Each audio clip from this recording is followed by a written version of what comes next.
Hello, and thank you to Julia and Sue for putting together this excellent divorce support week. I'm absolutely thrilled to be here to talk about a subject that I feel passionately about, because I remember all too well just how awful I felt when I experienced overwhelming divorce. So if right now you're unable to think straight, bursting into tears, perhaps even think you're going mad, I want you to know right from the start that this is totally understandable and that you are not alone. Divorce is a lot. It's not just the emotions, you're suddenly responsible for everything, and there is so much uncertainty. So you're not alone, and it's vital you address your overwhelm, because this has a huge personal impact that can affect every area of your life. But more than that, in divorce, it costs you time and money. So in the next 30 minutes, I'm going to discuss how overwhelm shows up, its impact, and share my divorce overwhelm first aid kit with you. 8 simple strategies you can use to minimize divorce overwhelm. When Kay had her first session with me, she started by saying, "I'm going mad. I was a successful businesswoman, and now I can't even decide what to feed the kids for tea. I burst into tears with a client yesterday, and I nearly crashed the car. I asked for this divorce. I wanted it. Oh my God, what have I done? He sent me this proposal, and I might as well be looking at Chinese. I can't make any sense of it. I'm losing it. I had a meeting with my lawyer this week and honestly hardly heard a word she said. And when I got home, I couldn't stop crying. This isn't me. I don't cry. I'm tough. I've dealt with all kinds of stuff in my life. What's happening?" Overwhelm is deeply uncomfortable. And when it happens often, our personal and professional lives, as Nina beautifully illustrated, can be severely impacted. It makes acting and thinking extremely difficult, and normal functioning is compromised as we feel as though we have no control over our emotions. So let me take a step back. Who am I? So I'm Sally Jackson, and my business is Sally Jackson Coaching. I'm a certified divorce coach with the Divorce Coaching Academy and an accredited coach with the Association of Coaching. I was a senior nurse for 30 years, including a role as a menopause nurse specialist. And the last 10 years of my career was spent as a lecturer in the School of Medicine in Cambridge, where I helped consultants and GPs primarily to explore complex communication, so areas such as managing conflict and shared decision-making. And I won awards for excellence in this role.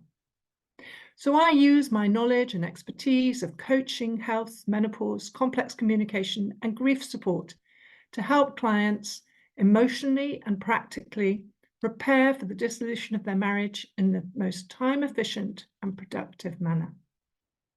And I turn my lived experience of divorce into a positive outcome, very like Nina, by helping midlife professional women.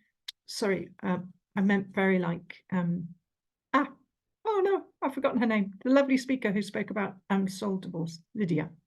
I help them, midlife professional women, avoid the pitfalls of the divorce process and to make the best possible decisions for their future and the future of their family. So why do we feel overwhelmed? Overwhelming feelings arise when a person feels that their life stresses are too much to manage by themselves. Overwhelm is more than just stress. We all encounter it differently. This is how it showed up for Kay.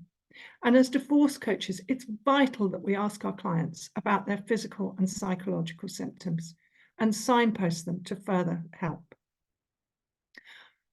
Overwhelming negative emotions strongly impact our physiology due to the release of the stress hormone cortisol. As we begin to feel overwhelmed, cortisol is released and surges through the body. And that surge of cortisol leaves us overloaded with anxiety, and it can feel like there's no outlet. A bit like when you take a Coke bottle and you shake it up and you leave the lid on it. And if we're not careful, those emotions can get stuck in the body. And as more cortisol is released and the anxiety builds, our serotonin, our happiness hormone, the one that prevents us from becoming depressed and feeling anxious, starts to drop and become depleted. And that can lead to us feeling hopelessness and despair, which again perpetuates the sense of overwhelm. So as I said already, this experience of overwhelm is distressing and deeply uncomfortable. Sometimes we can lash out in anger, we can cry, we can have panic attacks. And these behaviors happen in tandem with palpitations, gastric symptoms. Poor Kay had the most terrible diarrhea, difficulty breathing, muscle tension, and even chest pain. So whether it's been as physical, manifesting as sleepless nights or racing heart, or mental, hindering your concentration and decision-making, or emotional, flooding you with grief, anger, shame, I want you to know this. Overwhelm sneaks up on us. It paralyzes us. It drains our energy. It stalls progress, and it's debilitating. So we have to address it. Within the divorce process, overwhelm can happen at any stage. I know you've seen this already, this diagram. So it can happen at this stage when we're in the very initial phases, rather like Kay was, in that sense of shock and confusion. It can happen when we start to become angry and frustrated and irritated. Or it can happen when we are at that point where divorce has been going on a very long time and you just feel like throwing in the towel. Or finally, it can happen, as Lydia described, when we're actually in the gap and life just doesn't seem to make any sense anymore. It can happen at all of those stages. So it's a little bit like, divorce is a little bit like a stormy sea, which unleashes havoc on our inner dialogue. We lie envisaging daunting conversations with loved ones, grieving lost memories, and grappling with rage, hurt, and shame. And amidst this emotional storm, we're thrust into unfamiliar territory. We're forced to grapple with legal jargon, with court procedures, with financial uncertainties. Every aspect of our life becomes shrouded in uncertainty. Where will we live? How will we pay the fees? How will the children cope? Will I get to see the children? All of this overwhelm clouds our judgment, leading to costly and fruitless endeavors. Consider a recent client's experience.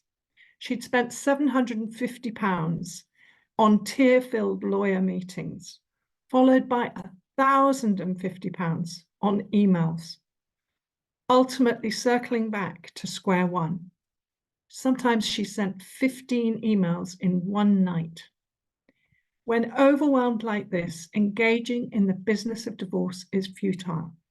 So this divorce first aid kit will give you your 8 steps to addressing overwhelm and building your resilience so that you can navigate this challenging period effectively. And it's very practical. So step 1, stop trying to decide, stop trying to do, just stop and breathe. Take some deep diaphragmatic breaths, because when you do, you give a signal to your nervous system that you're not in danger. Overwhelm and anxiety relates to activation of the sympathetic nervous system and gives us feelings of relaxation and safety. Sorry, overwhelm and anxiety relates to the activation of the sympathetic nervous system, and we need feelings of safety and relaxation. And we get that by activating the parasympathetic nervous system. So deep breathing encourages activation of your parasympathetic nervous system and reduces the sympathetic nervous system so you can relate to that calm state. Another way of doing that would be to use the tapping method that Aoife suggested. Overwhelm sets off a series of chemical events that effectively switch control from the prefrontal cortex, the control center that mediates our ability to concentrate, to gain insight, to make judgments, to our primitive brain. And as the older parts of the brain take over, we do become consumed by this paralyzing fear, anxiety. Quite simply, we lose it. So I'm going to say it again. Stop trying to plow on through. It's the worst thing you can do. Stop and breathe. And the next thing is be kind to yourself unconditionally. Unconditionally love and accept and recognize that it's okay. So what does that mean? Take stock. Find that part of you that can have compassion for how much you've got on your plate. You're not broken or exhausted or stupid. You're overwhelmed and grieving, and it makes perfect sense. It's not surprising that when your soon-to-be ex sends you a message changing the arrangements on Friday at 4 p.m. for the weekend, when you've already planned a chilled day with a friend, that you lose it. It makes sense. It's okay. Find that compassionate part of yourself that can recognize it's okay. Nurture yourself. Make yourself that lovely cup of herbal tea or coffee in your favorite mug and be okay. Maybe you need a hug. Maybe you just need to actually just wrap your arms around yourself and just say something that's going to make you feel better. There are some lovely mantras. One of my favorites is, all is well. Everything is working out for my highest good. Out of this situation, only good will come. I am safe. And you can just hear how calming and soothing that is. And you really need to show yourself that compassion.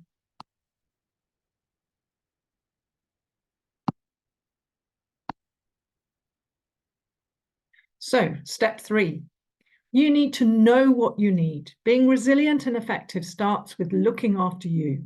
What do you need to feel centered and powerful? Things that if you don't do, you feel grumpy, unsafe, or unwell. It's very likely not to be chocolate, I'm afraid. That might be something you love, but it's not something you need to be okay. And nor is it probably a daily massage, which, whilst lovely, is just something that you need as a treat. So this is what you need to be okay. When we as humans have simple requirements to be okay. Sorry, I'm having a problem with my slides. We as humans have simple requirements to be okay. We can start to get really clear on what those are. Typically, they relate to 4 areas: physical, psychological, relational, spiritual, and they're needs that we need to meet on a weekly basis. This is actually my needs chart. I print it out, I stick it on my fridge, and I check in with myself if I start to feel a bit off, as I did this week. And what I realized was I hadn't had enough sleep. Now, I know it's incredibly difficult to get enough sleep when you're going through divorce, but I also know that if you actually identify that that is the big issue, that if you start to get a really good nighttime routine, if perhaps you start to move your sleep so you go to bed earlier, so that perhaps you fall asleep, and then when you wake in the middle of the night, you've actually had more sleep before you wake, then that can make a huge difference. So this is what's really going to help to get really granular with what exactly it is you need.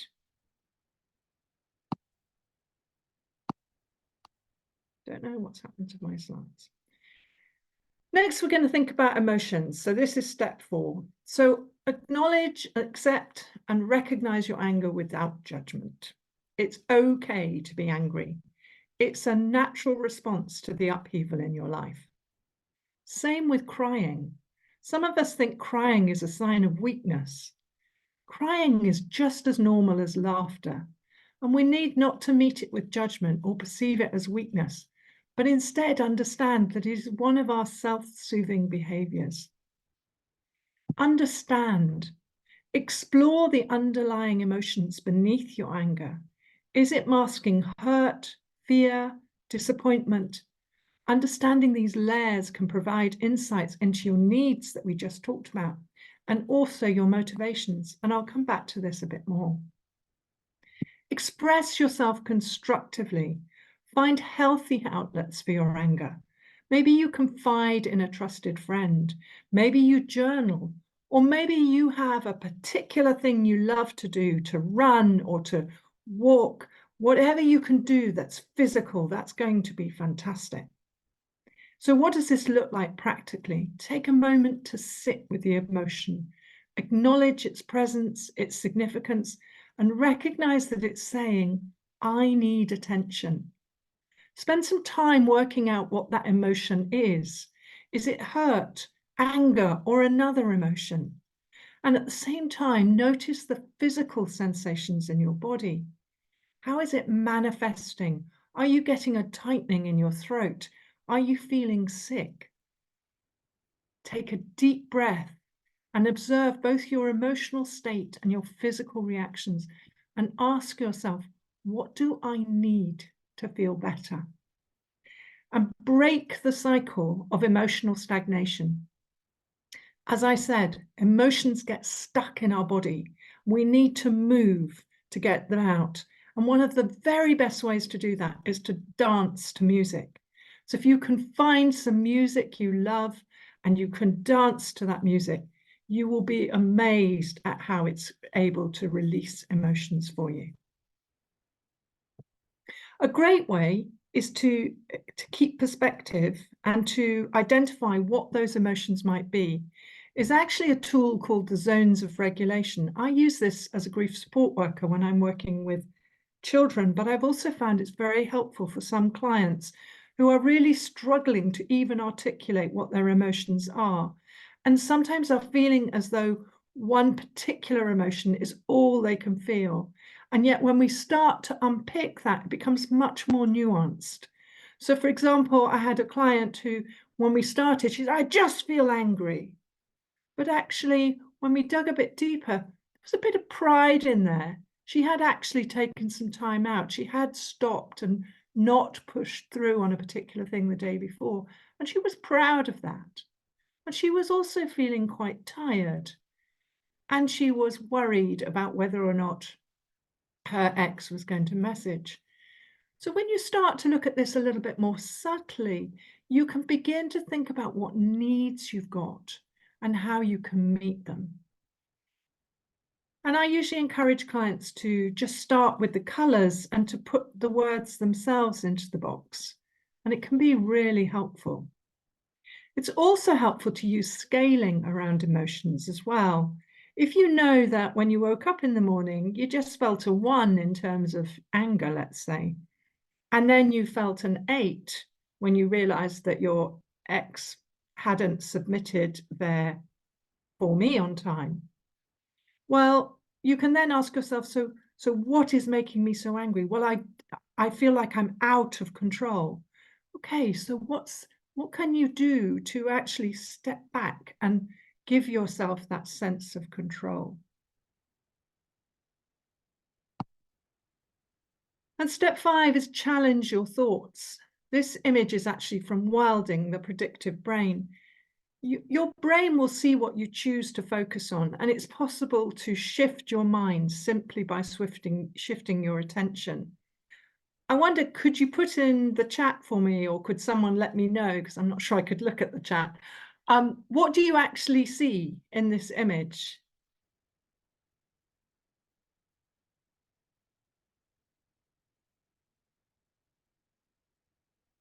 Okay, I'll carry on.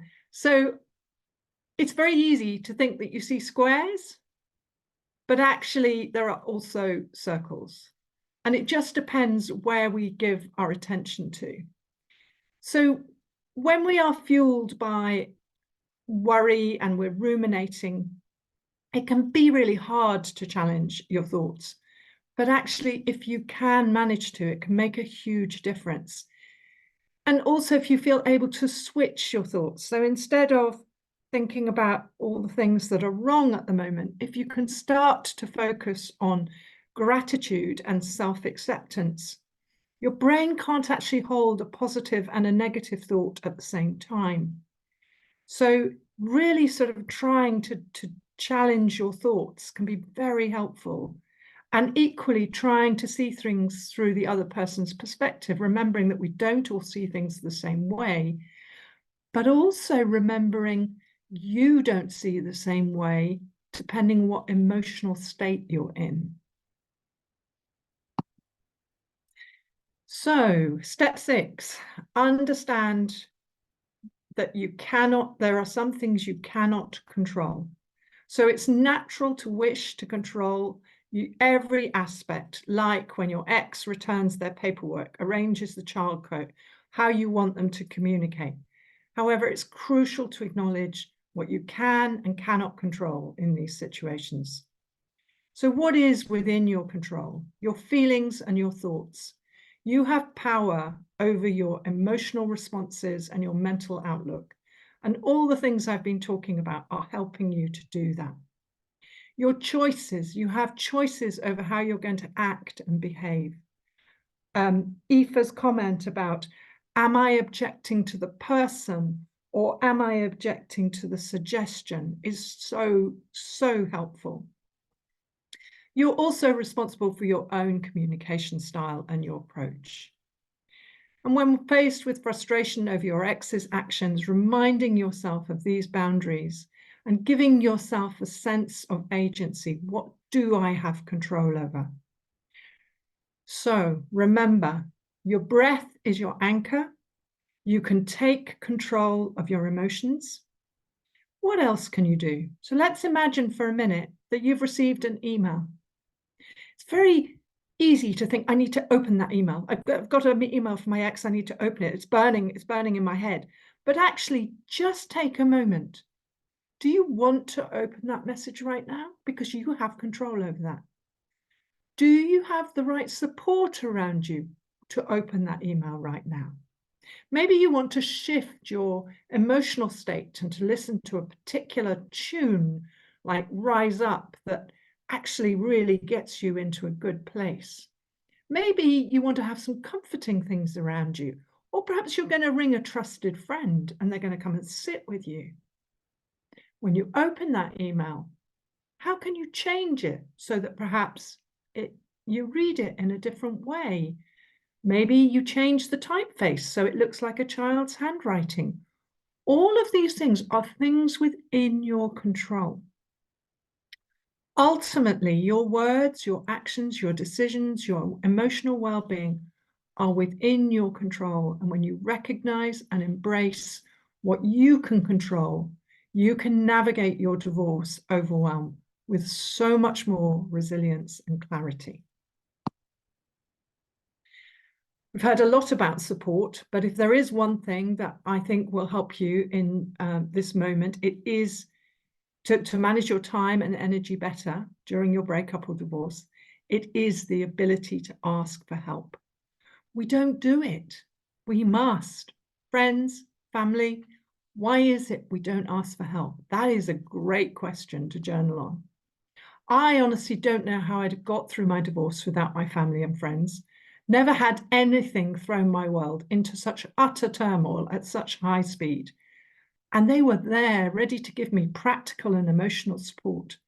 But I had to learn to ask for help. And this comes back again to what Lydia was saying about divorce is a growth journey. So why do we find it hard? Perhaps we find it hard because we think it's a sign of weakness. It's not. Or maybe you want something done right yourself. Beliefs like that may not actually be very helpful when you're getting divorced. Maybe we don't know how to. Well, it's time to learn.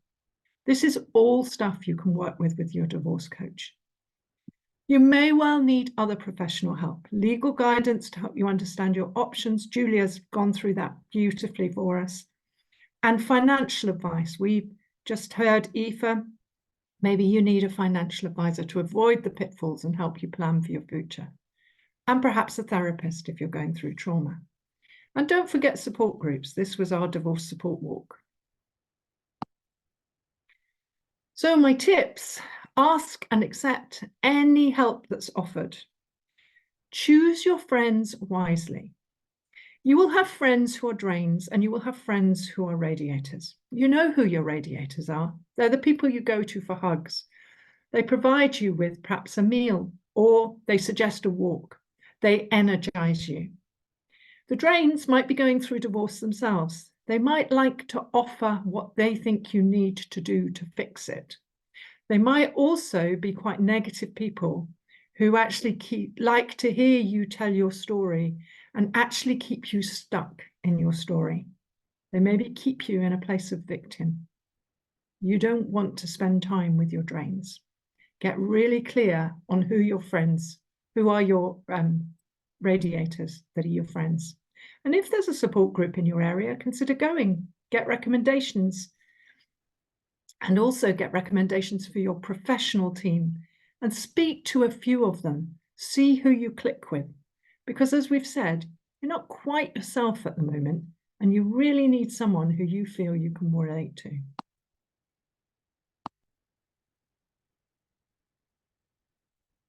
Now, sometimes, this is step 8, sometimes we feel so stuck. I remember in the pandemic trying to hold on to hope during a difficult separation. I asked myself, what would the future Sally want to do?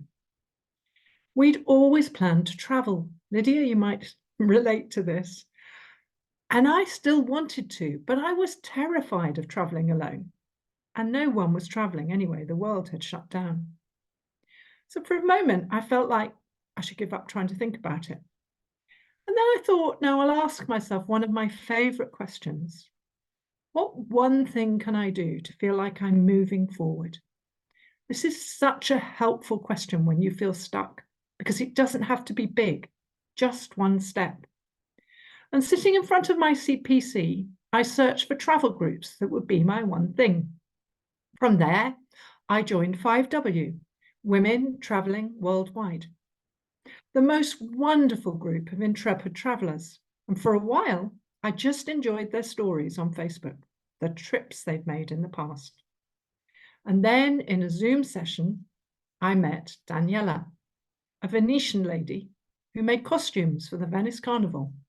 We clicked, and over the next year, we made a plan for me to stay with her and to take part in the carnival. This is me. It was truly magical, and all came from a simple question. What's one thing I can do to feel like I'm moving forward? So never underestimate the power of a question. Sometimes we just have to trust that we don't need it all. We don't need to do it all ourselves. If we just trust the answer, it will be there. And please know, however overwhelmed you feel right now, this is just a season. And after winter follows spring. Or as Nina says, it's transitory. Everything will be all right in the end. And if it's not all right now, it's not the end. So in summary, overwhelming divorce can keep you stuck and be very costly. Use your breath to help you stay present. Be gentle with yourself. Make sure you're meeting your needs. Understand and find ways to release your emotions. Challenge your thoughts. Build your support team. Focus on what you can control. And find and celebrate every step forward. This is how you can reach me. And at times when you can't manage stress and things seem impossible and you're really struggling, please reach out to a divorce coach. A divorce coach provides practical and emotional support and will help you to build your resilience and keep your divorce moving forward, saving you time, money, and stress. I hope you found this presentation helpful, and I hope that the practical tips will be of use to you. And thank you so much for listening. And now I'll take questions. Please pop them in the chat, or alternatively, unmute yourself, and I will stop sharing and get to see you. Thank you very much.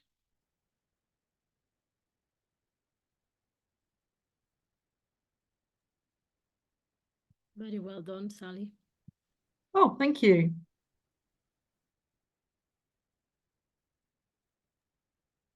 I love that with the rectangles and the circles. Even when you said circles, that took me ages, and that's the perspective, isn't it? You look for what you see first and you don't look past it.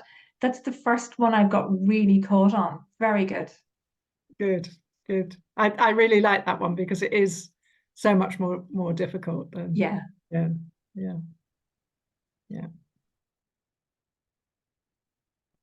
I don't think I ever saw the circles. Must be my glasses. They look like spirals to me, but rectangular spirals.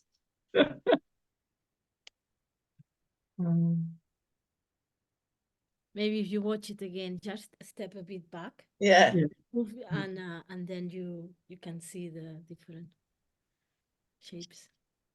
I wrote down quite a few notes from that, Sally. I thought was really, really good. I loved your last question. What's one thing I can do to feel that I'm moving forward?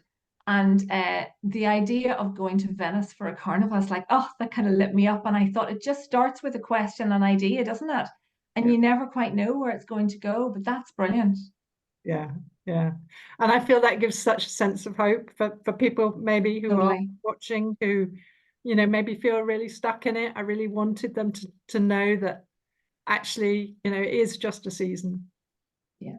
So, you And know. that you don't need to have that perfect plan, no? As you Oh, said, that yeah. little step. And sometimes, me, myself, for example, I'm a perfectionist and I like to have all the detail and all work it out. And sometimes you just need to take that step back and just, yeah.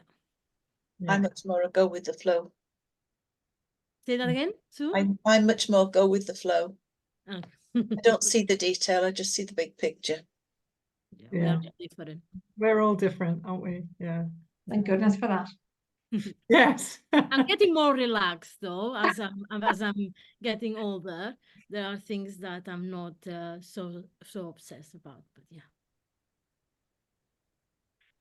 I could say something to that, but I won't. It's okay. About me. I think so. Right, I shall